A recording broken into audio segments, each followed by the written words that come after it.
nasa linya po natin si Public Works and Highway Secretary Manny Bonoan. Ayan, makikibalita tayo. Secretary, magandang umaga po sa inyo, Secretary.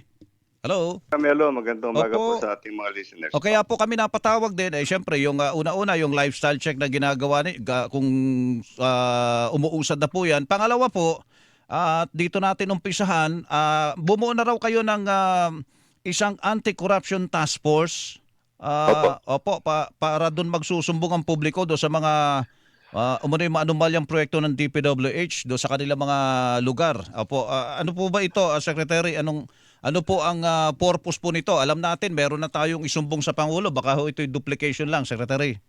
Hindi naman po, I think para magkaroon na rin po kami ng kung hindi na po namin naantay din po yung susumbong sumbong ng bayan sa Pangulo. sa Pangulo. Opo. But at the same time po, ito yung diretso na po sa aming mga district offices. Kasi meron po yung mga sinasabing mga lifestyle, mga ating mga tauhan. So anything na napapansin po nila sa aming mga tauhan, dapat dito na po sila dumiretso at maimbestigahan na rin po kung ano yung po pwedeng not to duplicate actually yung mga sabi ng presidente na mag-lifestyle check po. Opo. So that at least meron na po kaming kung sakali meron na rin po kaming initial investigations and assessments Oho. para dito sa kung ano yung may susumbong po nila sa amin. Ito pong Kasi napakarami ho naming tauhan sa buong Pilipinas. So I don't know kung how expedient would be yung process of lifestyle check for all our people in so para Secretary, ang ginawa nyo, humingi kayo ng tulong sa tao kaysa puntahan nyo pa isa-isa kasi sabi nyo marami masyado, malawak po itong inyong nasasakupan. Opo. So maghihintay kayo ng sumbong mula sa mga tao para doon sa mga tauhan yung nandoon sa baba. Opo, Secretary. Yes, opo. So ano naman po pwedeng tawagan po at paano po yung syempre yung dapat sikreto yung identity ng mga magsusumbong. Baka balikan sila diyan, Secretary. Oho. Oo nga.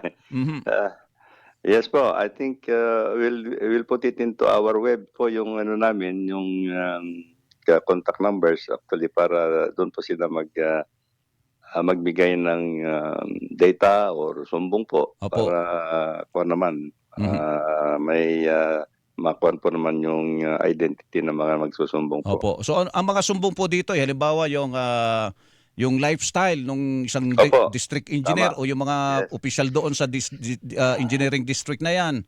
Opo. At saka syempre yung mga ginawa nila doon na mga proyekto, pinangasiwaan nila kung pangit o palpak o substandard o wala. Secretary, ganun po. Ganun po lahat. I think at the same time, meron na naman kami kasi yung validation team na pinadala na po sa mga ibang district engineering offices. Opo.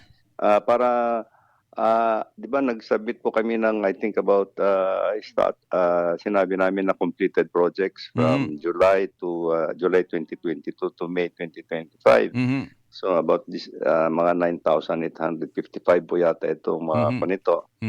At sa dami po naman kasi nito and we don't expect po na lahat-lahat makikita ng ating mga kababayan. So nagpadala rin po kami ng validation team dito sa mga projects na ito na sinabit namin para makita lang po namin, unang-una makita lang po namin o present o absent ba yan. Yung mga projects na yan at kung lalong-lalo na yung mga absent, sabihin na po nila sa amin at para matutukan po yung documentation yan. Opo. At kung nararapat, I think i-document it and file the necessary charges kung kailangan po. And I think pati kung may napapansin po sila na substandard na mga projects na yan, and I think we'll have to again send a special technical and financial audit para makita rin po yung kung anong kalagayan yung mga sino mananagot po dun sa mga ganong klaseng projects po. Sige po, Secretary, sa sunod po para malaman na natin kung nasa website nyo na paano makakapagsumbong. Salamat po, Secretary. Good morning po. Good morning, Melo. Good morning po sa ating lahat. Secretary Manuel Bonoan ng DPWH.